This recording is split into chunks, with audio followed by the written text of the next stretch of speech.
ಶುರುವಾಗ್ತಿದೆ ಹೊಸ ಕಥೆ ರಥಸಪ್ತಮಿ ಡಿಸೆಂಬರ್ 8ರಿಂದ ಸಂಜೆ 6 ಗಂಟೆಗೆ ನಿಮ್ಮ ಉದಯ ಟಿವಿಯಲ್ಲಿ. ಎರಡು ಬಿಡ್ಬೇಕು, ಅದು ಬಿಟ್ಟು ಅಮ್ಮನೆ ಕಿಸಿ ಕಿಸಿ ಅಂತ ಅನ್ನೋದಲ್ಲ. ಥು, ಏನ್ ಜನನ ಏನೋ. ದೇವಸ್ಥಾನಕ್ ಬಂದಾಗ್ಲಾದ್ರೂ ಸ್ವಲ್ಪ ಸುಮ್ನೆ ಇರ್ಬಾರ್ದಾ? ಅದ್ ಯಾಕೆ ಹೀಗಾಡ್ತೀಯ ನೀನು? ಅಯ್ಯ ಚಳಿ ಗಾಳಿಗೆ ಮೂಗ್ ಬೇರೆ ಹಿಮಾಲಯ ಬೆಟ್ಟ ಆಗಿದೆ. ಭಾನುವಾರ ನೆಮ್ಮದಿಯಾಗಿ ನಿದ್ದೆ ಮಾಡೋಣ ಅಂತಂದ್ರೆ ದೇವಸ್ಥಾನ ಅಂತ ಕರ್ಕೊಂಡ್ ಬಂದಿದ್ಯಾ? ಉರಿಯಲ್ವಾ? ಅತ್ತೆ, ನೀನ್ ಭಾನುವಾರ ರಾತ್ರಿ ಮಲ್ಗೋದಾ? ದಿನ 9 ಗಂಟೆ ಆದ್ರೂ ಬಿದ್ಕೊಂಡೇ ಇರ್ತೀಯ. ಅನ್ನು ಸುಮ್ನೆ ಇರು. ಸರಿ, ನೀವು ಹೋಗಿರಿ, ನಾನ್ ಬರ್ತೀನಿ. ಎಲ್ಲಿಗೆ ಹೋಗ್ತೀಯ ಗೀತಕ್ಕ? ಅದು ಇಲ್ಲೇ ದೇವಸ್ಥಾನದಲ್ಲಿ ಪಕ್ಕ ಪೂರಿ ಸಾಗು ಮಾಡ್ತಿದ್ದಾರೆ. ಏ ಗೂಬೆ, ಪೂಜೆ ಆಗದೆ ಯಾರಾದ್ರೂ ತಿಂತಾರೇನೆ? ಮಾವ್, ದೇವ್ರೇನು ಉಪವಾಸ ಇದ್ದು ಪೂಜೆ ಮಾಡು ಅಂತ ಹೇಳಿದಾನ? ಇಲ್ಲ ತಾನೆ? ಅಥವಾ ನಾವ್ ತಿಂದಿದವ ಇಲ್ವಾ ಅಂತ ನರಸಿಂಹನ್ ತರ ಹೊಟ್ಟೆ ಬಗದ್ ನೋಡ್ತಾನ? ಇಲ್ಲ ತಾನೆ? ತಲೆ ಹರಟೆ ಮಾಡ್ಬೇಡ, ಸುಮ್ನೆ ನಡಿ. ದೇವ್ರು ಅಂದ್ರೆ ಸ್ವಲ್ಪನಾದ್ರೂ ಭಯ ಭಕ್ತಿ ಇರ್ಬೇಕು. ಅಮ್ಮ, ದೇವ್ರಂದ್ರೆ ಯಾಕೆ ಭಯ ಭಕ್ತಿ ಇರ್ಬೇಕು? ನೀವ್ ಇದನ್ನ ಇಟ್ಕೊಳ್ಳಿ, ಬಾ. ಯಾಕಂದ್ರೆ ದೇವ್ರು ಒಂಥರ ನಮ್ಗೆ ಗೈಡ್ ಇದ್ದ ಹಾಗೆ. ನಮ್ ಸರಿ ತಪ್ಪು ಯಾವ್ದು ಅಂತ ಹೇಳ್ಕೊಡ್ತಾರೆ. ಹೌದಾ?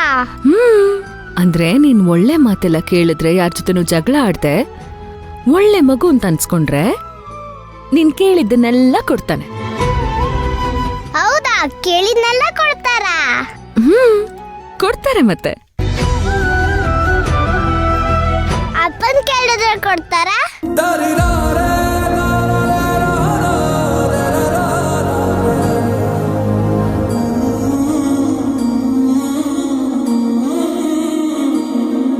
ಅಮ್ಮ ಮಾತಾಡಮ್ಮ, ಅಪ್ಪನ್ ಕೊಡ್ತಾರಾ? ಅಮ್ಮ ಹೇಳಮ್ಮ.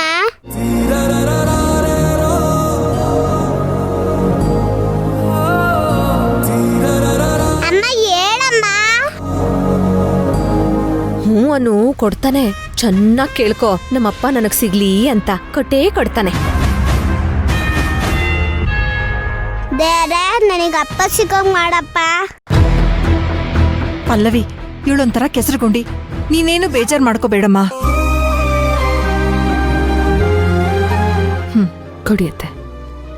ಅಮ್ಮ, ಪೂರಿ. ಏಯ್, ಬಾಯಿ ಮುಚ್ಕೊಂಡ್ ನಡಿಯ. ಅಮ್ಮ, ಚಿಲ್ಲರೆ ಕಾಸು ಕೊಡಮ್ಮ. ತಗೋ.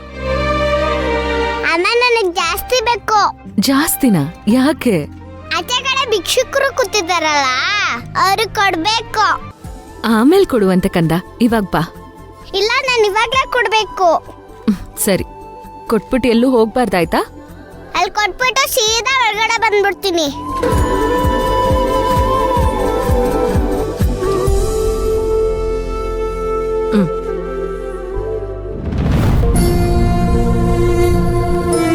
ಇವ್ರಿಗೆ ಭಿಕ್ಷೆ ಬಿಡೋ ಪರಿಸ್ಥಿತಿ, ಇವ್ರು ಬೇರೆಯವ್ರು ಭಿಕ್ಷೆ ಹಾಕ್ತಾರಂತೆ. ಅಯ್ಯೋ ಕರ್ಮ.